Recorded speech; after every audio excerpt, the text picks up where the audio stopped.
per the ACT. So if you guys, and again, this will be in the link. Both the ACT and you, the student, reserve the right to cancel your scores at any time.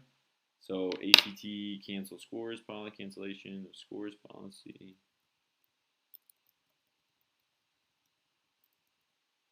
Okay, so you guys can cancel your test scores. You guys scroll down a little bit to find the actual part about canceling your test scores. But those can be found right there.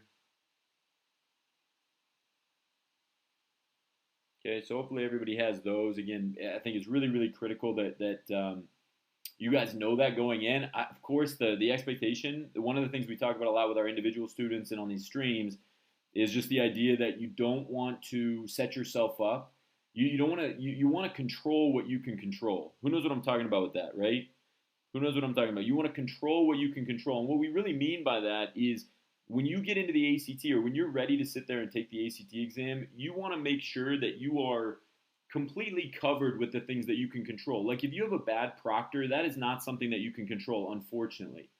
Right? When you have a student sitting next to you that's annoying you, or you are late getting to the test. Sorry, that's not one of them. If you have a student sitting next to you that's annoying you, if the testing center seems really disorganized, those are things, unfortunately, that you can't control. But one way to relieve stress, if something like that does happen to you, you get a bad proctor. I mean, we've had some crazy stories with proctors, guys. Like we had one, if you can believe it, where a proctor answered a phone call during the test. Like literally on the phone was like, "Hey, I'm proctoring a test." But like that is such a ridiculous thing to be doing, right? And it happens.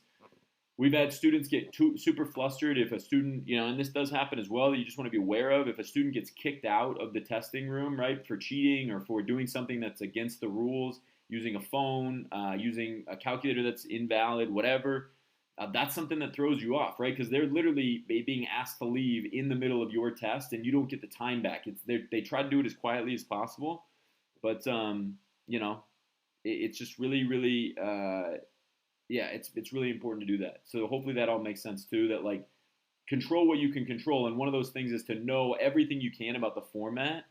And if somebody gets kicked out of the test or somebody answers the phone, right? It's crazy that happens, but it happened to a student, and of course that student was completely, it's an overwhelming feeling. But if you've controlled everything to that point, it's a lot easier to overcome that. Does that make sense, guys? So thumbs up, guys, if that makes sense. Just in terms of trying to get away from, trying to control what you can control, and just know that your scores, if something terrible goes wrong, your scores can be canceled. In the worst circumstances, your scores can be canceled, and then they don't show up on your ACT profile anymore. There is a small fee. I think they said it's like $20, which again stinks. This is the worst case scenario. But I just want you guys to be aware of that, because if you know that there is a worst case scenario and it's not really that bad of a, you have to pay a little bit of money and to cancel your scores, but it never shows up on your profile again. I think that's important as well. There's also a thing, right, that transitions into that, guys. And Yamagata, anybody that has any questions about the ACT in general, I'm going to answer those. So Yamagata, another great question there about reading methods. We'll go into that here in just a second, but just kind of covering our overall basis of this. You should know that the majority of colleges will allow you to send in your best score. So they will allow you to send in your best score.